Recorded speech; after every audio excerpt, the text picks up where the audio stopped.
दोस्तों, अनिल अग्रवाल को आप सभी जानते होंगे। वेदांता ग्रुप के ओनर, वेदांता ग्रुप के मालिक, यही बिहार से हैं। और बिहार से निकलकर बिहार से ऐसे कई शख्स निकले जिन्होंने देश दुनिया में अपना नाम बनाया।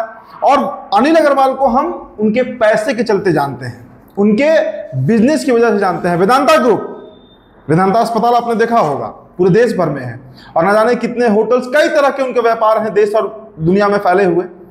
बिहार से SIS को भी आप जानते होंगे, RK सिन्हा को जानते होंगे, अल्केन ग्रुप को भी जानते होंगे, किंग महेंद्र को जानते होंगे। बड़े बड़े शख्सियत हमारे बिहार की भूमि से निकले, लेकिन इन्होंने अपना कोई व्यापार बिहार में नहीं किया, क्योंकि बिहार में व्यापार का कोई अपॉर्चुनिटी ही नहीं है। यहां पर व्यापार आप कर ही नहीं सकते हैं। चलिए, ये पृष्ठभूमि हम इसलिए आपको बता रहे थे क्योंकि अनिल अग्रवाल ने एक घोषणा किया है, एक अनाउंसमेंट उन्होंने किया है।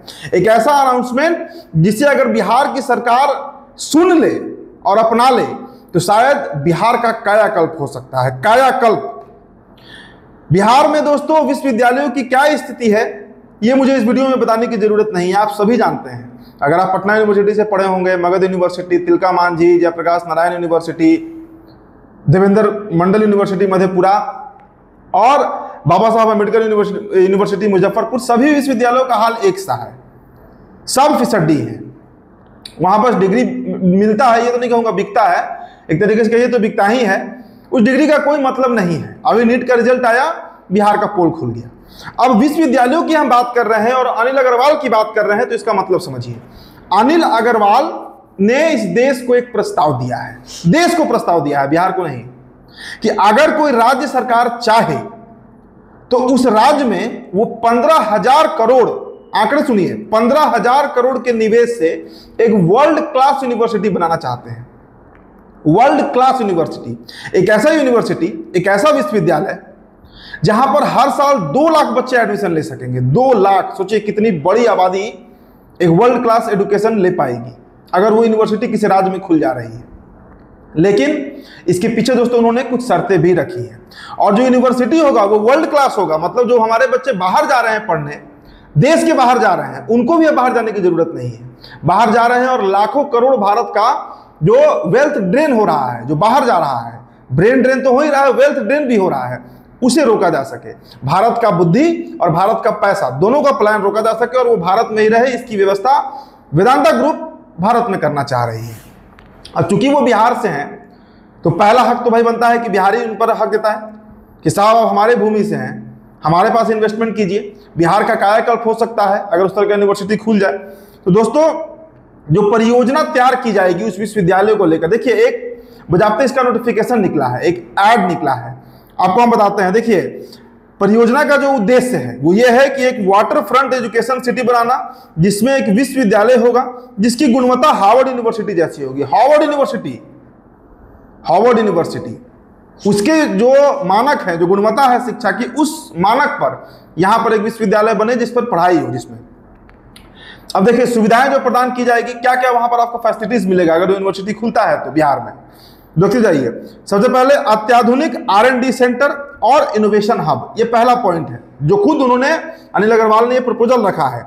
अत्याधुनिक यानी लेटेस्ट R&D सेंटर और इनोवेशन हब। दूसरा, सर्वश्रेष्ठ मेडिकल स्कूल एंड हॉस्पिटल, मतलब जो डॉक्टर बनते हैं MBBS की पढ़ाई करके, उनके लिए एक MBBS कॉलेज उस यूनिवर्सिटी में रहे। तीसरा, स्पोर्ट्स कॉम्प्लेक्स एंड स्टेडियम, मतलब वैसे छात्र जो स्पोर्ट्स में आगे जाना चाहते हैं उनके लिए भी वो विश्वविद्यालय रहे कि वहां पर जाके वो एक्सेल कर सके अपने फील्ड में। तीसरा, कल्चरल एंड एग्जीबिशन सेंटर उस यूनिवर्सिटी में रहेगा। अगला है प्रतिभाशाली छात्रों के लिए स्कॉलरशिप। तो ये सभी सपने जो हैं वो अनिल अग्रवाल लेकर चल रहे हैं। अब देखिए, भारत में एक ऐसा विश्वविद्यालय बनाना जिससे भारत के छात्र विदेश ना जाकर दुनिया भर के से शिक्षक और छात्र भारत आए।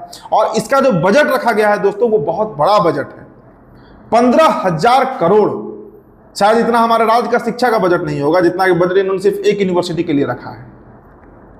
लेकिन इसके लिए अब ये यूनिवर्सिटी खोलने के लिए उन्होंने जो शर्तें रखी हैं, जो भी राज्य सरकार इसमें इंटरेस्टेड होगी वो आगे आए और इन शर्तों को माने। पहला, एयरपोर्ट जो है, देखिए एयरपोर्ट बहुत मायने रखता है।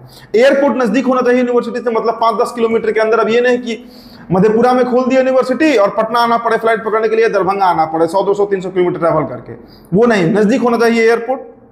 दूसरा, वाटर फ्रंट होना चाहिए, यानी जलाशय या नदी के पास अगर स्थान उपलब्ध हो। तो पटना से बढ़िया ऑप्शन क्या हो सकता है? बगल में गंगा है, बगल में एयरपोर्ट है।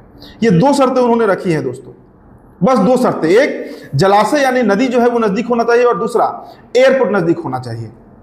और निर्माण कार्य इसका जल्द शुरू करना है। ये बात भी, ये प्रपोजल भी अनिल अग्रवाल ने रखा है। अब जो नोटिफिकेशन निकला है, जो अधिसूचना उन्होंने जारी की है, जो आज उन्होंने निकाला है, 30 जून 2025, मतलब आज 19 तारीख हो गया, 11 दिन और बचे हुए हैं। और इस यूनिवर्सिटी को लेकर जो भी राज्य सरकार इंटरेस्टेड है वो अनिल अग्रवाल से संपर्क कर सकती है। अब आते हैं दोस्तों मुद्दे पर। मुद्दा क्या है? हमारे राज्य के अनिल अग्रवाल, बिहार के बेटे, बिहार से निकलकर लाखों करोड़ की संपत्ति उन्होंने बनाया, बहुत बड़े एंटरप्रेन्योर, बहुत बड़े बिजनेसमैन। लेकिन बिहार सरकार का जरा रवैया देखिए। बिहार सरकार में कौन है भाई? नीतीश कुमार और भारतीय जनता पार्टी। भारतीय जनता पार्टी क्या कर रही है? दिलीप जायसवाल क्या कर रहे हैं? वो दिखा रहे हैं मीडिया में कि प्रशांत किशोर की पार्टी उनके पार्टी का एक अलग पेज बना दिया है। गवर्नमेंट क्या कर रही है? आयोग बना रही है, जिसमें जीजा, बहनोई, दामाद की एंट्री हो रही है। एक आईएएस अधिकारी, माफ कीजिएगा, सीनियर आईएएस अधिकारी जो चीफ सेक्रेटरी, प्रिंसिपल सेक्रेटरी हैं नीतीश कुमार के, वे अपनी पत्नी को बैकडोर से आयोग में सदस्य बना रहे हैं। बिहार में लॉ एंड ऑर्डर ध्वस्त हो चुका है, नीतीश कुमार गायब है, यहां सीट शेयरिंग पर बात हो रही है। कोई मतलब नहीं है इस प्रपोजल से। ये जो प्रपोजल अनिल अग्रवाल ने दिया है, इससे बिहार सरकार को कोई लेना देना नहीं है। ये शिक्षा में क्रांति कर सकता है। अगर ये प्रपोजल हमारे बिहार में आया तो आप सोचिए कि आपके बच्चों का भविष्य कितना स्वर्णिम हो सकता है। आज अगर ये बनना शुरू हुआ और 2-4 सालों में बनकर तैयार हो गया, तो मेरे बच्चे, मेरी बेटी है, आपके घर में भी आपके बच्चे होंगे, आपके पोता पोती होंगे।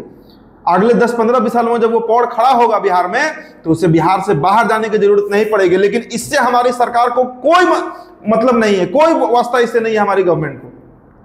हमारी गवर्नमेंट तो अब 20 तारीख को नरेंद्र मोदी आ रहे हैं, उनके प्रचार प्रसार में लगे हुए हैं लोग। कल आ रहे हैं ना, वे सिवान आ रहे हैं। पूरा भारतीय जनता पार्टी रोज पहुंच रहा है वहां पर। तंबू कैसा लगा, टेंट कैसा लगा, एलईडी कैसा लगा, मोदी जी क्या बोलेंगे, कैसे हमला करेंगे, यही बातें हो रही हैं बिहार में। यही बिहार का दुर्भाग्य है कि यहां पर पार्टियां सिर्फ चुनाव लड़ने के लिए है, और चुनाव लड़ने के बाद सत्ता हथियाने के लिए है, और सत्ता हथियाने के बाद लूट मचाने के लिए है। ये नंगी सच्चाई है बिहार की। This is the naked fact of Bihar and we can not deny it. हम इससे इनकार नहीं कर सकते हैं। और यही दुर्भाग्य है बिहार का कि हमारे घर का लड़का जो आज 15,000 करोड़ यहां इन्वेस्ट करना चाह रहा है, प्रपोजल उसने दिया, सरकार को कान पे जू तक नहीं रेंग रहा है। तो कैसे बिहार बदलेगा? कौन बिहार बदलेगा?